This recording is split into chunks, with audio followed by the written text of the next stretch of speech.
आप सभी का स्वागत है मेरे YouTube चैनल मैथमेटिक्स 2.0 में। जैसा कि आप लोगों को पता है दोस्तों कि यह एसएससी जीडी का स्पेशल बैच है, तो यह हमारा क्लास फर्स्ट है, अर्थात यह पहला क्लास होने वाला है। और इसमें आज जो आप पढ़िएगा उसका जवाब सिर्फ आप 1 सेकंड में दे पाइएगा और सिर्फ 1 सेकंड में आप उसका जवाब दीजिएगा। बस थोड़ा सा धैर्य बना के रखिए। और वीडियो शुरू करने से पहले आपको मैं बता दूं दोस्तों कि आज मैं आपसे वीडियो को लाइक और कमेंट करने के लिए नहीं बोल रहा हूं, ना ही चैनल को मैं सब्सक्राइब करने के लिए बोल रहा हूं। जब आपको वीडियो पसंद आ जाए, जब आपको लगे कि हमने आज इससे कुछ सीखा है, तब आप चैनल को सब्सक्राइब कीजिएगा, वीडियो पर लाइक कीजिएगा, कमेंट कीजिएगा और उसके बाद दोस्तों के बीच में शेयर कीजिएगा। तो चलिए शुरू करते हैं। जैसा कि आप लोगों को पता है कि यह स्पेशल बैच है और हमारा क्लास फर्स्ट है और यह SSC GD, railway group D, साथ ही साथ एनटीपीसी और आरआरसी के लिए यह बैच है। दोस्तों आज का जो हमारा जो क्वेश्चन होने वाला है, आप लोग देखते होंगे कि हर सेट में आपको मिलता है और बार बार यह एग्जाम में, खास करके इन सब के एग्जाम में जिसका आप हेडिंग में देख रहे हैं नाम SSC GD, railway group D, NTPC और आरआरसी के एग्जाम में बहुत ज्यादा बार यह पूछा जाता है। लेकिन यह मेरा दावा है कि आप सिर्फ 1 सेकंड में उस सवाल का जवाब दे पाइएगा। देखिए आज हम जादुई ट्रिक सीखने वाले हैं। पहले देख लीजिए कि क्वेश्चन क्या है। जब रूट के अंदर रूट में एक ही संख्या बार बार हो, अर्थात रूट के अंदर, जैसे मान लीजिए ये रूट हो गया, फिर इसके अंदर, फिर इसके अंदर, फिर इसके अंदर, ऐसे ही संख्या बार बार दिया हुआ हो, उसके लिए हम क्या करते हैं। चलिए शुरू करते हैं हम अपना क्वेश्चन। मान लीजिए कोई हम अपना क्वेश्चन लेते हैं। मान लीजिए 20 है प्लस अंडर रूट 20 है प्लस अंडर रूट 20 है, ऐसे ही डॉट डॉट जाके पूछा है कि इसका मान क्या होगा। देख रहे हैं ना दोस्तों कि एक ही संख्या का रिपीटेशन हुआ है। हमें यहाँ पे सबसे पहले क्या करना है ना कि जो रूट के अंदर जो संख्या दिया हुआ है, मैं आप लोग को एक चीज बता देना चाहूंगा। जब संख्या प्लस या माइनस से दिया हुआ हो, जब संख्या प्लस और माइनस के से दिया हुआ हो और रूट के अंदर हो और उस संख्या का बार बार रिपीटेशन हो, तो इस स्थिति में संख्या हमेशा इन्फिनिटी तक अर्थात अनंत तक जाती है।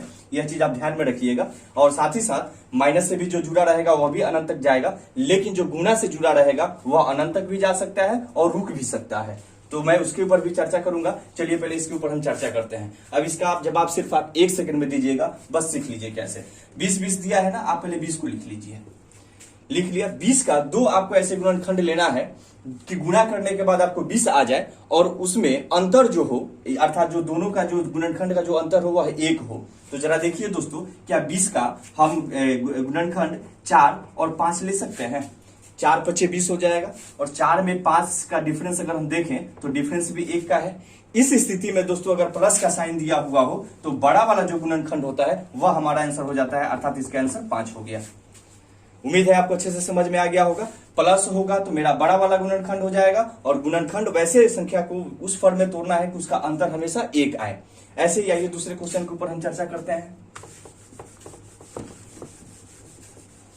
मान लीजिए दोस्तों 12 plus under root 12 plus under root 12 plus under root 12, ऐसे ही रूट में यह दिया हुआ हो और पूछे इसका मान क्या है। आप चुपचाप 12 का फैक्टराइज कर लीजिए, 12 का गुणनखंड ज्ञात कर लीजिए। तो 12 का गुणनखंड कितना हो जाएगा बउआ, 3 गुने 4। देखिए 6 गुने 2 भी हो सकता है, लेकिन 6 और 2 का अंतर कितना होगा, 4 का हो जाएगा, अर्थात अंतर 1 के बराबर में नहीं है। लेकिन 3 और 4 का गुणनखंड का जो अंतर है यह होगा 1 का है, तो हमें 1 का ही अंतर लेना है। और चूंकि यह प्लस में है, पॉजिटिव में है, अर्थात जो बड़ा वाला जो होगा गुणनखंड वही आंसर हो जाएगा, अर्थात इसका आंसर कितना हो जाएगा, 4।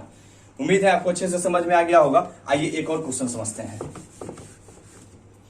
ऐसे ही मान लीजिए दोस्तों कि under root 6 plus under root 6 plus under root 6 plus under root 6, ऐसे ही आपको रूट में दिया हुआ हो और पूछे कि इसका मान क्या होगा। इस स्थिति में दोस्तों आपको इसका गुणनखंड ज्ञात कर लेना है और उस गुणनखंड का अंतर हमेशा क्या होना चाहिए, 1 होना चाहिए।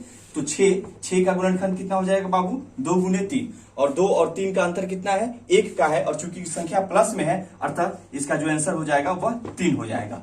उम्मीद है आपको अच्छे से समझ में आ रहा होगा। और साथ ही साथ अगर मान लीजिए अगर यह माइनस में दे दिया होता, अगर माइनस में होता, यह माइनस में होता, इस स्थिति में अगर माइनस में दे दिया हो तो छोटा वाला जो गुणनखंड होता है वह हमारा आंसर हो जाता है, अर्थात इसका आंसर 2 हो जाता है। कब, जब यह माइनस में होता। आइए एक और हम एग्जांपल आपको देते हैं।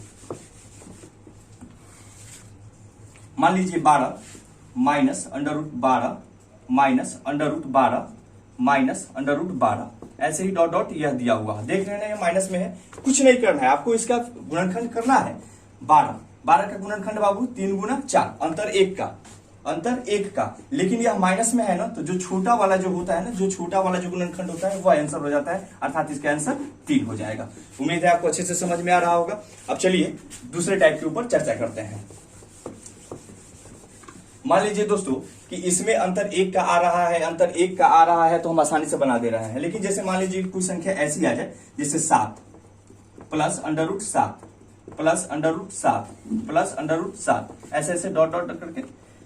अब इसका मान, तो अब जरा देखिए 7 का आप गुणनखंड कर सकते हैं जिसका अंतर 1 हो? बिल्कुल नहीं, क्योंकि 1 गुना 7 इसका अंतर 1 नहीं आ रहा है। इस स्थिति में आप पहले देख लीजिएगा कि प्लस का साइन है ना बाबू, प्लस का साइन है ना, तो 7 के बाद जाइए, 7 के बाद 8 को फैक्टराइज कीजिए, तो 8 को फैक्टराइज कीजिएगा कितना होगा, 2 गुने 4, इसका भी अंतर 2 का नहीं, 1 का नहीं है, अर्थात यह भी नहीं होगा। 9 को देखिए, 9 में तो दोस्तों यह 3 गुने 3 में आप इसको कर सकते हैं, इसका अंतर कितना का है, 0 का है, अर्थात यह भी नहीं होगा। 10 का चेक कीजिए, 5 गुना 2, इसका भी अंतर नहीं हो पाएगा। 11 का चेक कीजिए बाबू, 1 गुने 11, यह भी नहीं हो पाएगा।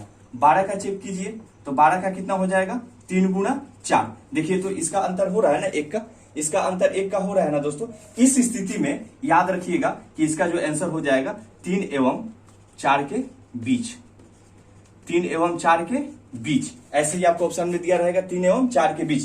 प्लस दिया रहेगा तो नंबर के बाद का फैक्टराइज करना है, नंबर के बाद का गुणनखंड करना है। अगर यही माइनस में दिया रहता तो हम 7 के पहले आते, अगर यह प्लस में है तो हम 7 के बाद जाएंगे, क्योंकि 7 का तो हम फैक्टर कर नहीं पा रहे हैं, जिसका अंतर 1 हो, इसका गुणनखंड हम निकाल नहीं सकते हैं जिसका अंतर 1 हो, तो चूंकि प्लस में है तो हम बाद में जाके देखें, तो हमारे पास 12 मिला जिसका फैक्टर 3 और 4 में हो रहा है और इसका अंतर भी 1 हो रहा है, अर्थात इसका जो आंसर होगा under root 7 plus under root 7 plus under root 7, इसका जो आंसर होगा कितना होगा बाबू, 3 एवं 4 के बीच में। उम्मीद है आपको अच्छे से समझ में आ रहा होगा। इसी में मान लीजिए कि यहाँ पे माइनस होता, मान लीजिए कि यहाँ पे माइनस होता, माइनस होता, तो जैसे कि 7 के बाद हम 8 9 10 देखें, अब 7 के पहले हम देखेंगे, माइनस हो गया ना, तब बाबू अब पहले हम देखेंगे, तो 7 के पहले 6, क्या इसका गुणनखंड का अंतर 1 हो जा रहा है, तो 2 गुने 3 बिल्कुल हो जा रहा है, क्योंकि 2 3 6 और 3 और 2 के बीच में अंतर बाबू कितना का है, 1 का है, अर्थात इसका आंसर जब यह माइनस में दिया रहता तो 2 एवं 3 के बीच में हो जाता, 2 एवं 3 के बीच में। आपको ऑप्शन में ऐसे ही दिया रहेगा 2 एवं 3 के बीच में, और इस टाइप का क्वेश्चन हमेशा दिया रहता है, हमेशा 1-2 क्वेश्चन पूछता है, अतः आपको इस क्लास करने से यह डाउट बिल्कुल क्लियर हो जाएगा। आइए अब हम दूसरे क्वेश्चन के ऊपर थोड़ा ध्यान देते हैं। जैसे मान लीजिए दोस्तों कि आज है हमारे पास 1 plus under root 1 plus under root 1 plus under root 1 plus under root 1, ऐसे ही दिया हुआ हो। अब जरा देखिए, 1 का फैक्टराइज आप करिए, तो 1 का फैक्टराइज 1 गुना 1 में ही कर पाइएगा, 1 गुना 1 में अंतर कितना का है, 0 का है, अर्थात यह नहीं होगा। इसके बाद जाके देखिए, क्योंकि प्लस में है तो इसके बाद हम जाएंगे, तो इसके बाद में जब हम जाएंगे बाबू तो क्या आएगा हमारे पास, 2 आएगा, 1 के बाद 2, इसका फैक्टर करके देखिए 1 गुना 2, हाँ अंतर भी कितना का आ रहा है, अंतर बिल्कुल 1 का आ रहा है। इस स्थिति में हम इसको लिख सकते हैं 1 एवं 2 के बीच, इसका आंसर कितना हो जाएगा, 1 एवं 2 के बीच। उम्मीद है आपको अच्छे से समझ में आ रहा होगा। इसी तरह अगर माइनस में होता बाबू, अगर यह माइनस में होता, जैसे यही वाला टर्म को मैं ले लेता हूं, अगर मान लीजिए यह माइनस में होता,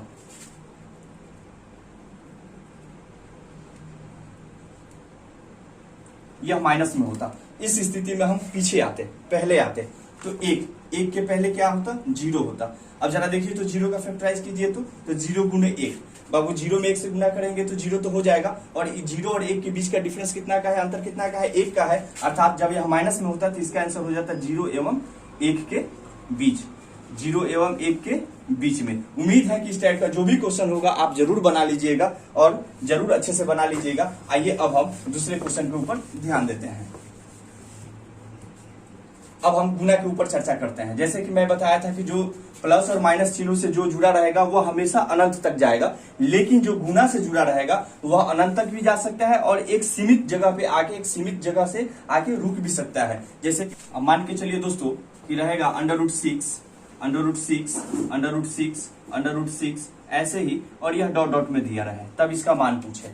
देखिए गुना में है और यह अनंत तक गया है। इस स्थिति में जो रूट के अंदर जो दिया हुआ जो नंबर होता है ना, वही आंसर हो जाता है, अर्थात इसका आंसर कितना हो जाएगा बबुआ, 6 हो जाएगा। याद रखिएगा, रूट के अंदर जो भी दिया हो और वह अनंत तक जाए, डॉट डॉट तक जाए, डॉट डॉट में वह दिया रहे, इस स्थिति में वही आंसर हो जाता है। जैसे मान लीजिए एक हम आपको और एग्जाम्पल दे देते हैं। जैसे मान लीजिए √2 √2 √2 √2, ऐसे यह बढ़ते गया है और यह अनंत तक गया है। इस स्थिति में इसका आंसर कितना हो जाएगा, 2 ही हो जाएगा। उम्मीद है आपको अच्छे से समझ में आ जाएगा। कहने का मतलब रूट के अंदर जो भी नंबर दिया रहे और वह अनंत तक जाए और वह गुना में हो, इस स्थिति में वही नंबर उसका आंसर हो जाता है। बन गया ना 1 सेकंड में। अब मान लीजिए कि डॉट डॉट नहीं दिया रहे, अर्थात वह अनंत तक नहीं जाए। इस स्थिति में मान लीजिए कि मान लीजिए हम अपना फर्स्ट एग्जांपल ही ले लेते हैं, 6 √6 √6 ऐसे, और यह रुक गया है। और तब इसका मान पूछेगा। इस स्थिति में आप इस संख्या को लिख लीजिए 6, और रूट देख लीजिए कितना बार है बउआ, 1 2 3 4 बार है ना, 2 का 4 बार गुना करवा दीजिए, तो 2 दूनी 4, 4 दूनी 8, 8 दूनी 16, यहाँ पे 16 लिख दीजिए, ठीक। और 16 से 1 कम यानी 15, अर्थात 6 के पावर 15/16 इसका आंसर हो जाएगा। उम्मीद है आपको बन जाएगा आसानी से। आइए दूसरे क्वेश्चन के ऊपर फिर चर्चा करते हैं हम। मान लीजिए दोस्तों कि √5 ऐसे जाके या रुक गया हो, इस स्थिति में आप 5 को लिख लीजिए और देख लीजिए रूट का कितना बार गुना है, 1 2 3 4, इसमें भी 4 बार है, तो 2 दूनी 4, 4 दूनी 8, 8 दूनी 16, अर्थात यह 15/16, 16 लिख लीजिए। और 16 से 1 कम, तो जो 1 कम होगा वह नोमिनेटर अर्थात अंश में जाएगा, यानी 15, और 15/16, अर्थात जो इसका आंसर हो जाएगा 5 के पावर 15/16। उम्मीद है दोस्तों आपको अच्छे से समझ में आ गया होगा। आइए दूसरे क्वेश्चन के ऊपर फिर चर्चा करते हैं। मान लीजिए दोस्तों कि दिया रहे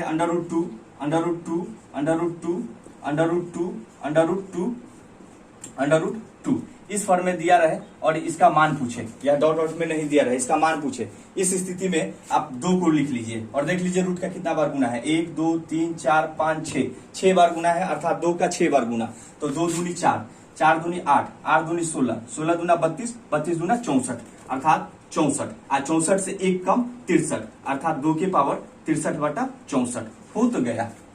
ऐसे ही करना है, 1 सेकंड में जवाब देना है आप लोगों को, और आप 1 सेकंड में ऐसे क्वेश्चन को कर पाइएगा। याद रखिएगा, अगर रूट के अंदर क्वेश्चन का बार बार रिपीटेशन हो रूट में, साथ ही साथ उसमें डॉट नहीं दिया हो, अर्थात वह एक निश्चित जगह पे जाके रुक गया हो, इस स्थिति में उस संख्या को लिख लीजिए और जितना रूट दिया है 2 का उतना बार गुना करवा के उससे 1 कम, जितना आता है उससे 1 कम अंश में लिखिए, और जितना गुना करवा के आया है उसको बट्टा में अर्थात डिनोमिनेटर में हर में लिखिए। अर्थात इसमें हम जब गुना करवाए थे तो 2 दूनी 4, 4 दूनी 8, 8 दूनी 16, 16 दूना 32, दूना 64, अर्थात यह 64 आया था, 64 से 1 कम 63, यानी 63/64, यानी 2 के पावर 63/64। उम्मीद है आपको अच्छे से आ गया होगा। और इसी में अगर मान लीजिए डॉट डॉट डॉट दिया रहता तब इसका मान पूछता, जैसे कि हमने पिछले क्वेश्चन में आपको बताया, डॉट डॉट डॉट दिया रहता, इस स्थिति में इसका आंसर 2 ही हो जाता, या जो भी नंबर इसके अंदर होता वही उसका आंसर हो जाता।